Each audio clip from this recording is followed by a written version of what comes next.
हाँ भाई, second year.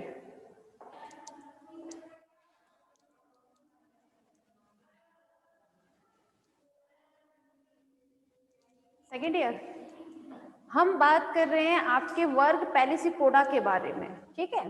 पेलिसिपोडा मतलब एक ऐसा क्लास होती है ये जिसमें क्या पाए जाते हैं, आपके बाइवॉल्व्ड शेल होते हैं। बाइवॉल्व्ड मीन आपको मैंने थोड़ी देर पहले बताया था ना, ये बाइवॉल्व्ड माने दो कपाट होंगे इस तरह से, 1 2, ठीक है। ये एक तो ये वाला, एक ये वाला, ये दो कपाट हैं आपके यहाँ उसमें, ठीक है। तो आपने जैसे देखा होगा ओएस्टर, जिसमें से मोती निकलता है, ओएस्टर बोलते हैं ना उन्हें। तो उन ओएस्टर को आप इस तरह से खोल सकते हैं और उनको बाद में इस तरह बंद भी कर सकते हो, ठीक है। वो खराब हो जाए बात अलग है, लेकिन आप अपने शंख को ऐसे खोल और बंद नहीं कर सकते, है ना।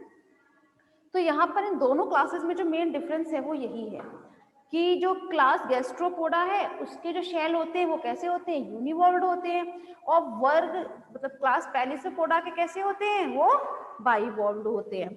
ये बाइवॉल्व्ड होने की वजह से ही हम इस वर्ग को मतलब पेलिसोपोडा को हम बोलते हैं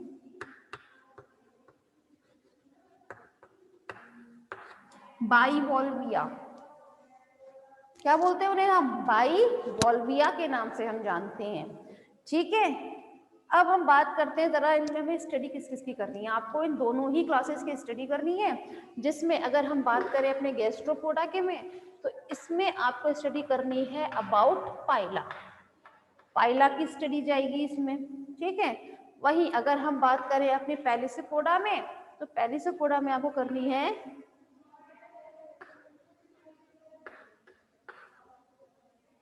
लेमेलिडन्स, ठीक है। आप लेमेलिडन्स कहें या फिर यूनियो, आप पे डिपेंड करता है, ठीक है।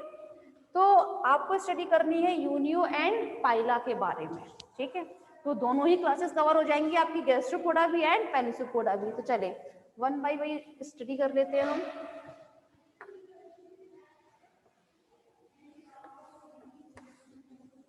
यहां तक तो क्लियर हुआ होगा आप लोगों को, क्यों भाई, इन दोनों क्लासेस में डिफरेंस समझ में आ रहा है ना किस तरीके से आप, क्योंकि अगर आपको ये चीज समझ नहीं आएगी फिर आप आगे नहीं समझ सकते।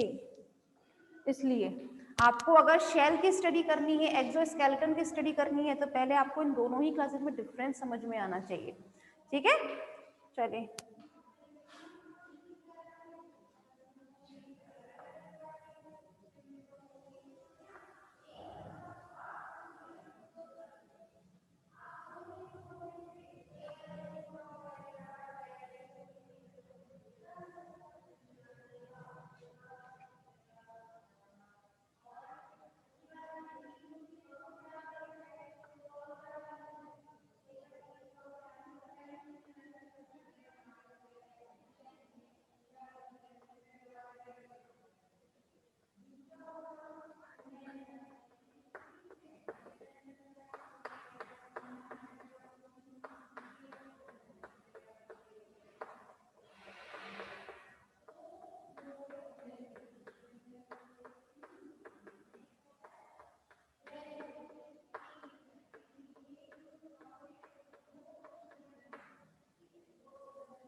हाँ भाई, सेकेंड ईयर, जरा ध्यान दीजिएगा। यहाँ पर ये जो डायग्राम है, ठीक है, ये बनाया गया है पाइला। ठीक है, पाइला मतलब क्लास गैस्ट्रोपोडा। ठीक है, यहाँ पर हमें स्टडी करनी है इसके, इस पाइला के जो शेल है, ठीक है, मतलब एक्सोस्केलेटन ही तो होते हैं ये, तो ये बताया था ना बाह्य कंकाल, मतलब ये एक्सोस्केलेटन है, तो हमें इसी की स्टडी करनी है। तो सबसे पहली बात ये कि जो गैस्ट्रोपोडा के एनिमल्स या फिर जो फाइलम मोलस्क है, उसमें ये पाइला जो है, ठीक है, इनके शरीर में क्या पाए जाते हैं? वोल्स। वोल्स को हिंदी में बोलते हैं व्रत पाए जाते हैं। क्या पाए जाते हैं? व्रत। और ये व्रत होते हैं टोटल 6.5। कितने होते हैं? 6.5 होते हैं इनमें वोल्स। इसमें एक होता है सबसे छोटा सा, एक सबसे छोटा सा वोल होगा जिसे हम बोलते हैं एपेक्स। ये दिख रहा है सबसे ऊपर वाला, ठीक है, तो ये सबसे छोटा वाला जो होता है आपका शेल, उसे हम बोलते हैं एपेक्स। और इसका निर्माण कौन करता है? इसका निर्माण करता है बेबी पाइला। मतलब जब ये पाइला जो था बहुत छोटा था, ठीक है, बेबी था, ठीक है, तब उसने इसका निर्माण किया था, इस छोटे वाले का, इस एपेक्स की बात कर रही हूँ, इस पूरे की बात नहीं कर रही हूँ। सबसे छोटा वाला जो होगा वोल, ठीक है, जिसे हम एपेक्स बोलते हैं, उसे कौन बनाता है? बेबी पाइला बनाता है। फिर धीरे धीरे करके ये भाई इसका स्त्राव, भाई इसको बनाएगा कौन? इनके शरीर में अगर मैं इसको तोड़ू, यहाँ से इस शेल को हटाऊं, तो इसके अंदर से मुझे एक झिल्ली दिखाई देने को मिलेगी, बहुत लचीली सी होती है, जिसे हम बोलते हैं प्रवार, या फिर इसे हम बोलते हैं मेंटल। ठीक है, ये मेंटल इसका स्त्रावन करता है, जिसकी वजह से ये कवच बनता है पूरा का पूरा। ठीक है, अब करेंगे क्या? ये सब चीज भी हम पहुंचेंगे, ये सभी चीज हम पहुंचेंगे। पहले आप जरा स्ट्रक्चर को समझ लीजिए। इसका शरीर जो है, पाइला का जो कवच है, ठीक है, उसमें 6.5 वृत्त होते हैं। सबसे छोटा एपेक्स और सबसे बड़ा बॉडी वॉल। ये रहा आपका बॉडी वॉल, ठीक है, ये सबसे बड़ा होता है और ये सबसे छोटा होता है। बाकी के जितने भी वृत्त होंगे या फिर बाकी के जितने भी वॉल्स होते हैं, उन्हें हम बोलते हैं पेनल्टीमेट। ये दिख रहा है ना, ये बाकी के जितने भी होंगे वो, उन्हें हम क्या कहते हैं? पेनल्टीमेट। अब ये पेनल्टीमेट जो है, ये जितने भी रह जाते हैं आपके व्रत, उन्हें हम कहते हैं। लेकिन इन पाइला में बीच की तरफ यहाँ पर ये कुछ ऐसी रेखाएं मौजूद होती हैं, ठीक है, जो बहुत ज्यादा नंबर्स में होती हैं, ये जिन्हें हम बोलते हैं लाइन ऑफ ग्रोथ। क्या बोलते हैं? लाइन ऑफ ग्रोथ, या फिर इन्हें हम बोलते हैं वेरिक्स। ठीक है, ये जो लाइन्स है ना, लाइन ऑफ ग्रोथ, उन्हें हम किस नाम से जानते हैं? वेरिक्स के नाम से जानते हैं, जो इस पूरे में बहुत बहुत बहुत ज्यादा नंबर में मौजूद रहती हैं, असंख्य नंबर में एक्चुअली, है ना, बहुत ज्यादा नंबर्स में मौजूद होती है।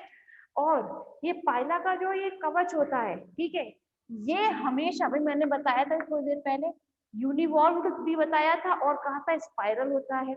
स्पाइरल है ये, तो ये होता है हमेशा से राइट हैंडेड। राइट हैंडेड मतलब ये थोड़ा सा जो घुमावदार है, स्पाइरल मैंने भी घुमाया था ना, तो किधर की ओर ये होगा? हमेशा राइट हैंड की तरफ घुमा हुआ होगा। इस तरह से इसके स्पाइरल्स बने होंगे इसमें। ठीक है, तो ये कैसा होता है इसका कवच? राइट हैंडेड होता है। अब साथ में इसके जो कवच में कुछ एक ऐसे कपाट से पाए जाते हैं ऊपरी तौर पर, सिर्फ इसके ऊपरी तौर पर बता रही हूँ, ऊपर, उसको तोड़कर देखेंगे, अंदर की बात नहीं की मैंने, मैं बता रही हूँ ऊपर की तरफ। ठीक है, तो यहाँ पर कुछ रेखाएं मौजूद होती हैं, कुछ लाइंस, जिन्हें हम बोलते हैं सूचर्स। क्या कहते हैं उन्हें हम? सूचर्स। ठीक है, अब इन सब चीजों के सबसे नीचे की तरफ यहाँ पे ये ओपर्कुलम, याद है ना आप लोगों को, लोकोमोशन के टाइम पर बताया था कि ये ओपर्कुलम को हटाता है, फिर उसमें से अपना ये ट्रायंगुलर शेप का जो फुट होता है उसे निकालता है। इसमें पीडल ग्लैंड्स मौजूद होती हैं, याद आ रहा है ना। तो ये ओपर्कुलम को हम और किस नाम से जानते हैं, इसे हम बोलते हैं माउथ या एपर्चर। ठीक है, आप कुछ भी कह सकते हैं। ठीक है, उसके बाद इसमें जो माउथ और एपर्चर के सबसे ऊपर की तरफ कुछ लेयर्स मौजूद होती है ना, भित्ति है, उन्हें हम क्या बोलते हैं, उसे हम बोलते हैं कॉल्यूमेलर लिप एंड आउटर लिप। ठीक है, आउटर लिप नाम से पता चल रहा है सबसे बाहर की तरफ जो ये मौजूद है, ये वाली बात कर रही हूँ, ये सबसे बाहर की तरफ, उसे हम बोलते हैं आउटर लिप। उसके नीचे वाली को हम बोलते हैं कॉल्यूमेला लिप। ठीक है, फिर उसके बाद यहाँ पर जब मैं इसको खोलकर दिखाऊंगी, एक डायग्राम और बनेगा क्लास, ठीक है, तब उसमें देखेंगे कि ये सूचर्स वगैरह जो है, मैं बोल रही हूँ कपाट ये जो बन रहे हैं ना, ये लाइन जो है, ये सिर्फ और सिर्फ शेल के ऊपर है, अंदर कोई भी ऐसा कोई सेप्टा वगैरह मौजूद नहीं होगा। ठीक है, लेकिन यहाँ पर ये सब चीज है ना मिलकर एक अम्बिलिकस में खुलती है। ये सूचर्स वगैरह जो है कहाँ खुलेंगे, एक छोटा सा यहाँ पे छेद होता है जिसे हम बोलते हैं अम्बिलिकस। क्या बोलते हैं उसे हम, अम्बिलिकस। ठीक है, अगर मैं आप लोगों को एग्जाम्पल बताऊं, शंख रेखा है सबने अपने घरों में, ठीक है, तो उसमें एक ऐसा वो रहता है, एक जगह जिसे आप पकड़ लेते हैं आसानी से उसको, है ना,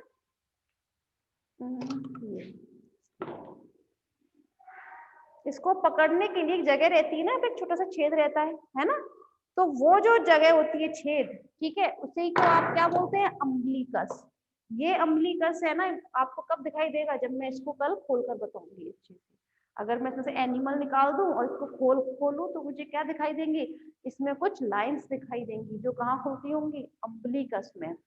ठीक है क्लास, समझ में आ रहा है आपको ये डायग्राम?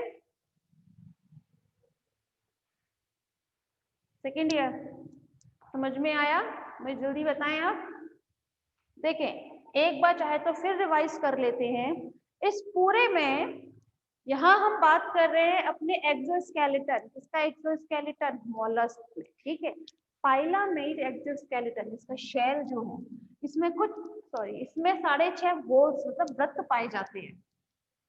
ठीक है, सबसे छोटा जिसे हम एपेक्स बोलते हैं, सबसे बड़ा जिसे हम बॉडी वॉल बोलते हैं, बाकी के जितने भी वृत्त होंगे उन्हें हम पेनल्टीमेट बोलते हैं या पेनल्टीमेट वॉल्स कहा जाता है। ठीक है, इसमें ये बॉडी वॉल जो है, इसमें कुछ लाइंस मौजूद रहती हैं जो इनको थोड़ा सा अलग करती है, ये है, फिर एक ये भी है ना, तो इस तरह से उन हम रेखाओं को बोलते हैं सूचर्स। ठीक है, और इस पूरे कवच में कुछ लाइन ऑफ ग्रोथ भी पाई जाती हैं। ठीक है, और उन लाइन ऑफ ग्रोथ को हम बोलते हैं वेरिक्स। ठीक है, नीचे की तरफ यहाँ पर माउथ या अपर्चर मौजूद होता है या फिर ओपर्कुलम। ठीक है, जिसमें सबसे ऊपरी वाली लेयर को हम क्या बोलते हैं, आउटर लिप, उसके नीचे कॉल्यूमेला प्रोट्रूड होता है। ये सूचर्स वगैरह मिलकर एक छेद में मिलते हैं जिसे हम बोलते हैं क्या, अम्बिलिकस। ठीक है, क्लियर हो गया? यस, चलो ठीक है फिर क्लास, फिर आज की मीटिंग में बस इतना ही, क्योंकि मुझे अब डायग्राम बनाना है नेक्स्ट, तो टाइम लग जाएगा उतना ही। ठीक है, तो फिर कल की मीटिंग में फिर सीखते हैं।